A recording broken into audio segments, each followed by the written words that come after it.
ሞኒካ ሌዊንስኪ ገና የ21 ዓመት ወጣትና የዋይት ሃውስ ኢንተርን ነበረች። ቢል ደግሞ የዓለማችን ኃያል ሰው።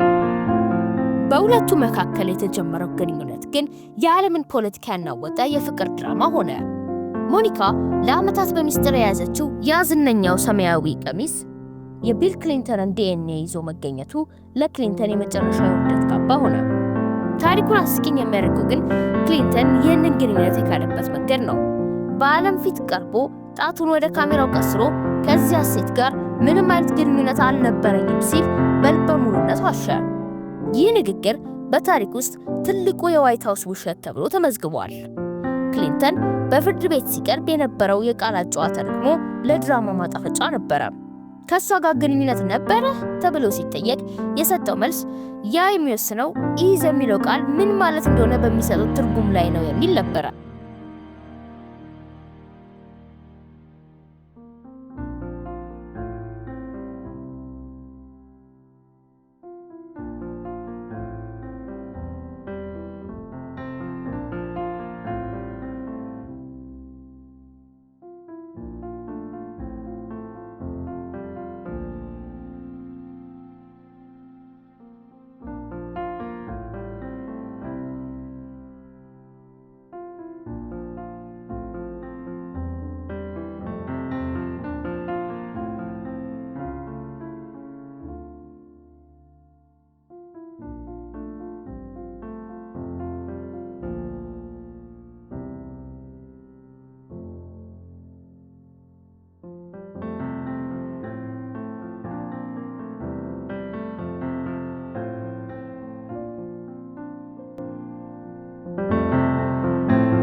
ቢል ክሊንተን ተጫዋች፣ ሳቢና በንግግር ሰውን ማጥመድ የሚችል የፖለቲካ አስማተኛ።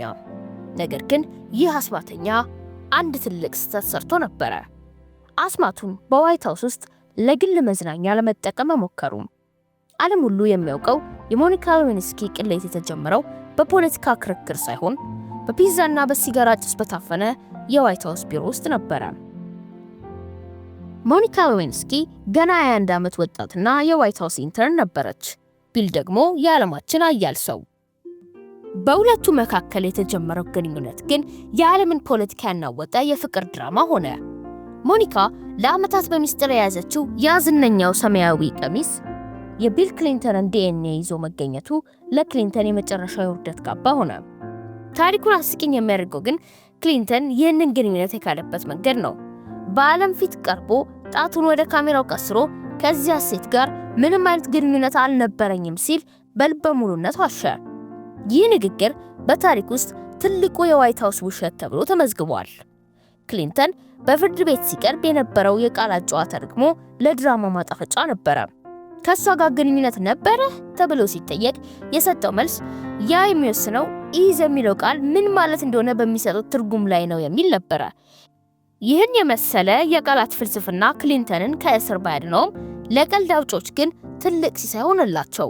ቢል ክሊንተን ፕሬዚዳንት ብቻ ሳይሆን እንዴት በቋንቋ መመስጠር ይቻላል የሚል ትምህርት ቤት የከፈተ ይመስል ነበረ። በዚህ ሁሉ መሃል የሂላሪ ክሊንተን ሚና እጅግ አስገራሚ ነበረ። ባሏ በዓለም ፊት ሲዋረድ፣ እሷ ግን ልክ እንደ ብረት የጠነከረች ሆና ቀረች። ይህን ሁሉ ያደረገችው ለፍቅር ነው ወይስ ለስልጣን? ብዙዎች እንደሚሉት ሂላሪ ባሏን የጠበቀችው የክሊንተን ኢምፓየር እንዳይፈርስ ነው። በቴሌቪዥን ቀርባ ይህ ሁሉ የቀኝ አክራሪዎች ሴራ ነው በማለት ባሏን ተከላከለች። ባሏ በቢሮ ውስጥ ከሌላ ሴት ጋር ሲዝናና፣ እሷ ግን ጠላቶችን ስትዋጋ ኖረች። ሂላሪ በዚህ ታሪክ ውስጥ ተጎጂ ብቻ ሳትሆን የታሪኩን አቅጣጫ የምትቀይር ዋና ዳይሬክተር ነበረች። ውሸቱ ተጋልጧል፣ ቀሚሱም ተገኝቷል። ሂላሪም ጋሻውን አቆማለች። ክሊንተን ከዚያ ሴት ጋር ግንኙነት አልነበረኝም ብሎ በዋሸ ማግስት ዓለም ለሁለት ተከፈለች።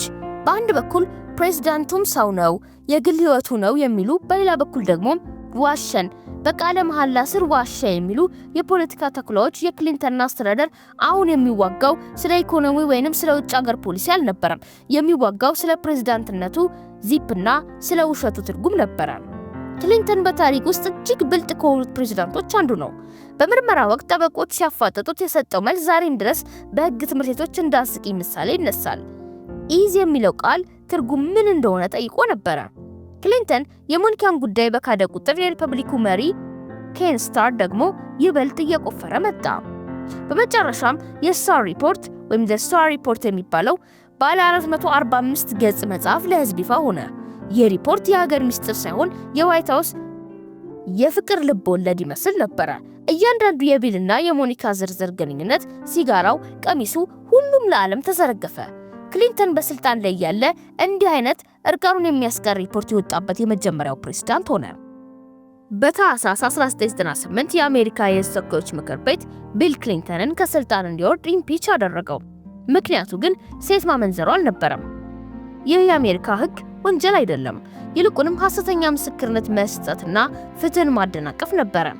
ክሊንተን በታሪክ ውስጥ ከአንድሩ ጆንሰን በኋላ ሁለተኛው ተከሳሽ ፕሬዝዳንት ሆነ። ነገር ግን ክሊንተን አልተሸነፈም። በሴኔት ውስጥ በተደረገው የፍርድ ሂደት ቢል የራሱን ማራኪነትና የሂላሪን ታማኝነት እንደ ጋሻ ተጠቀመ። ሪፐብሊካኖች ሊያጠፉት ሲሞክሩ የክሊንተንን የህዝብ ድጋፍ ግን ይበልጥ ጨመረ። ህዝቡ ሰውየው ቢያሽም ኢኮኖሚውን ግን እያደገ ነው በማለት ከጎኑ ቆመ። ክሊንተን የፖለቲካ ድመት መሆኑን አሳየ። 9 ህይወት ያለውና ከማንኛውም መብል መውጣት የሚችል ድመት። በዚህ ሁሉ ትርምስ ሂላሪ ክሊንተን የነበራት ሚና እጅግ አስቂኝና አስገራሚም ነበረ። ባሏን በግል እንደምትጠላው ብናውቅም በአደባባይ ግን ባሏን የሚነኩባትን ሁሉ ትበላ ነበረ።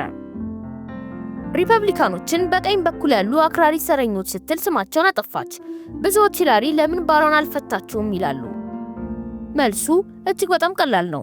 የቢል መውደቅ የሂላሪ መውደቅ ነው። ሂላሪ ለወደፊት የራሷን የፖለቲካ ህልም ሴናተርነትና ፕሬዝዳንትነት ነበራት። ቢል በውርደት ከወረደ የክሊንተን ስም ይረክሳል። ስለዚህ ሂላሪ ባሏን የጠበቀችው በፍቅር ብቻ ሳይሆን በፖለቲካ ስሌት ነበረ። እሷ የባሏን ውሸት እንደ ጥይት መከላከያ ልብስ ለብሳ ጠላቶቹን ተፋለመችለት። ክሊንተን ከክሱ ነፃ ወጥቷል፣ ፕሬዝዳንትነቱን ማስጠብቋል። ነገር ግን ትልቁንና ጨለማው ሚስጥር ገና ከፊት ይጠብቀዋል። ከሞኒካ ሌዊንስኪ በኋላ ከሷ በላይ የሆነውና የቢል ስምን ለዘላለም የሚያጠፋው ሌላው ጓደኛው ማን ነበረ? ቢል ክሊንተን ከሞኒካ ጋር ያለው ቅሌት ለጥቂት ተርፎ ነበረ። ነገር ግን ከዋይት ሃውስ ከወጣ በኋላ ስሙን በሌላ እጅግ በጣም አደገኛ በሆነ ሰው ጋር ተቆራኘ፣ ከቢሊዮነሩ ጄፍሪ ኤፕስቲን ጋር። ክሊንተን የዓለም ሰላም አስከባሪና የበጎ አድራጎት ስራ ሰሪ ሆኖ ለመታየት ቢሞክርም የኤፕስቲን ጥቁር ጥላ ግን አልለቀቀውም። የኤፕስቲን ሎሊታ ኤክስፕረስ የተባለውን የግል አውሮፕላን የበረራ መዝገቦች ስንመለከት የአንድ ሰው ስም ደጋግሞ ይታያል፣ ቢል ክሊንተን። መዝገቦቹ እንደሚሉት ክሊንተን ቢያንስ 26 ጊዜ በዚህ አውሮፕላን ተሳፍሯል። አንዳንዴም ያለ ደህንነት ጠባቂዎቹ ብቻውን ይበር እንደነበር ይነገራል። ክሊንተን ስለ ኤፕስቲን አሰቃቂ ወንጀሎች ምንም አላውቅም ቢልም ጥያቄው ግን አንድ የአሜሪካ የቀድሞ ፕሬዝዳንት እንዲህ አይነት ሰው ካለው አውሮፕላን ውስጥ ለምን 26 ጊዜ ይሳፈራል የሚለው ነው። ክሊንተን ለኤፕስቲን ክብር ይሰጠው ነበረ። ኤፕስቲን ደግሞ ለክሊንተን ዓለም አቀፍ ግንኙነቶችን ያመቻችለት ነበረ። ይህ ጓደኝነት በቢሊዮነሮች ግብዣና በደሴት ጉብኝቶች የታጀበ የጥፋት ጥምረት ይመስል ነበረ። እጅግ አስገራሚውና አሳፋሪው ነገር በጄፍሪ ኤፕስቲን የኒውዮርክ መኖሪያ ቤት ውስጥ የተገኘው ስዕል ነው። መርማሪዎች ቤቱን ሲፈትሹ ቢል ክሊንተን የሚያሳይ አንድ እንግዳ ስዕል አገኙ። በስዕሉ ላይ ክሊንተን የሴት ሰማያዊ ቀሚስ ልክ እንደ ሞኒካ ሌዊንስኪ ቀሚስ አይነት ለብሶ በኦቫል ኦፊስ ወንበር ላይ ተቀምጦ ይታያል። ይህ ስዕል ኤፕስቲን በክሊንተን ላይ የነበረው የበላይነት ወይንም ሚስጥር የሚያሳይ ነው ተብሎ ይታመናል። ኤፕስቲን ይህንን ስዕል ለምን ቤት ውስጥ አስቀመጠው? ምናልባትም ክሊንተንን ለማሳሰቢያነት ወይንም ለማስፈራሪያነት ይጠቀምበት ነበር። ክሊንተን በዚህ ድራማ ውስጥ ተዋናይ ብቻ ሳይሆን በኤፕስቲን ወጥመድ ውስጥ የወደቀ ታጋች ይመስል ነበረ። ሂላሪ ክሊንተንም በዚህ ጊዜ ባሏን ከጭቃው ውስጥ ለማውጣት አልደከመችም። የክሊንተን ፋውንዴሽን ከኤፕስቲን ጋር የነበረው ግንኙነት ለማድበስበስ ሞክረዋል። ሂላሪ ባሏ ከኤፕስቲን ጋር የነበረውን ጥልቅ ወዳጅነት ተራ የገንዘብ ማሰባሰቢያ ግንኙነት ለማስመሰል ከፍተኛ የዲፕሎማሲ ስራ ሰርታለች። ታሪኩን አስቂኝ የሚያደርገው ግን ሂላሪ በአንድ በኩል ለሴቶች መብት ስትታገል፣ በሌላ በኩል ግን በህፃናት ላይ ግፍ ከሚፈጽም ሰው ጋር የቅርብ ግንኙነት ያለውን ባሏን መከላከሏ ነው። ሂላሪ የክሊንተንን ስም ለመጠበቅ ስትል ማንኛውም አይነት ጥቁር ሚስጥር በምንጣፍ ስር የመደበቅ ልዩ ችሎታ እንዳላት በድጋሚ አሳይታለች። የክሊንተን ቤተሰብና የኤፕስቲን ግዛት በአንድ ሰንሰለት የተቆላለፈ ይመስሉ ነበር። ሚስጥሩ ወደ ጥልቁ እየሄደ ነው። ኤፕስቲን ከታሰረ በኋላ የክሊንተን ስም ምን ሆነ? የኤፕስቲን ሞትስ ለክሊንተን እፎይታ ነበር ወይስ ደግሞ ስጋት? ቢሊየነሩ በቁጥጥር ስር ሲውል በዋሽንግተን ዲሲ የሚገኙ ብዙ ሰዎች እንቅልፍ አጥተው ነበር። በተለይም ቢል ክሊንተን። ኤፕስቲን ኑዛዜ መስጠት ቢጀምር የክሊንተንን የዓመታት ዝና በአንድ ሌሊት አመድ ይሆን ነበር። ነገር ግን እንደተለመደው የክሊንተን እድል በሰዓቱ ደረሰ። ኤፕስቲን በፍርድ ቤት ፊት ሳይቆም በሴል ውስጥ ሞቶ ተገኘ። ኤፕስቲን እንደሞተ በማህበራዊ ሚዲያ ላይ አንድን የቆየ ቃል ዳግም አገረሸ። አርካንሳይድ። ይህ ቃል በክሊንተን ዙሪያ ያሉ ምስጢር የሚያውቁ ወይንም ጠላት የሆኑ ሰዎች በድንገት ራሳቸውን በሚያጠፉበት ወይንም ባልታወቀ ሁኔታ በሚሞቱበት ጊዜ የሚሰጥ ስያሜ ነው። ነገሩ የሚያስገርመው የክሊንተን ጠላቶች ልክ እንደ ቅጠል መርገፋቸው ነው። ኤፕስቲን ራሱን አጠፋ ተባለ። ነገር ግን በዚያች ሌሊት ካሜራዎቹ አልሰሩም፣ ጠባቂዎቹም ተኝተው ነበረ። ቢል ክሊንተን ምንም አላውቅም ደንግጫለሁ ቢልም በኢንተርኔት ላይ ግን ኤፕስቲን didn't kill himself the Clintons did የሚሉ የሴራ ትንታኔዎች እንደ ሰደድ እሳት ተሰራጩ። ክሊንተን የፈለገውን ያህል ቢገድም የኤፕስቲን ሞት ግን ለክሊንተን ቤተሰብ ትልቅ የፖለቲካ እፎይታ እንደነበር ማንም አይክደውም። ሂላሪ ክሊንተን በዚህ በመጨረሻ ድራማ ውስጥ ቢሆን ዝምታን መርጣለች። የባሏን ስም ከኤፕስቲን ጋር የሚያቆራኛትን ጥያቄዎች በሙሉ የቀኝ አክራሪዎች ቅዠት በማለት ለማጣጣል ሞክራለች። ሂላሪ የባሏን ቆሻሻ በማጽዳት ረገድ የጥቁር ቀበቶ ባለቤት ናት ማለት ይቻላል። ከሞኒካ ሌዊንስኪ ሰማያዊ ቀሚስ ጀምሮ እስከ ኤፕስቲን ሎሊታ ኤክስፕረስ ድረስ ሂላሪ ባሏን ለምን እንደማትለቀው አሁንም ሚስጥር ነው። ምናልባትም ክሊንተን የሚለው ስም ለሁለቱም የስልጣን መሸጋሸጊያ የሆናቸው ዋሻቸው ሊሆን ይችላል። ቢል ከወደቀ ሂላሪም ትወድቃለች። ስለዚህ ሚስጥሩን አብሮ የመቅበር ግዴታ አለባቸው። ዛሬ ቢል ክሊንተን በፖለቲካው ዓለም የአሮጌው ዘመን አርበኛ ተደርጎ ይታያል። ነገር ግን የታሪክ መዝገብ ይህንን አይረሳም። የሞኒካ ሌዊንስኪ የቃላት ጨዋታ ውሸት፣ የኢምፒችመንት በሂላሪ ጋሻነት መትረፍ፣ ከኤፕስቲን ጋር በደሴቶችና በአውሮፕላኖች መዝናናት፣ አሁን ደግሞ አዲስ የተነሳው የኤፕስቲን ሞት ጥርጣሬ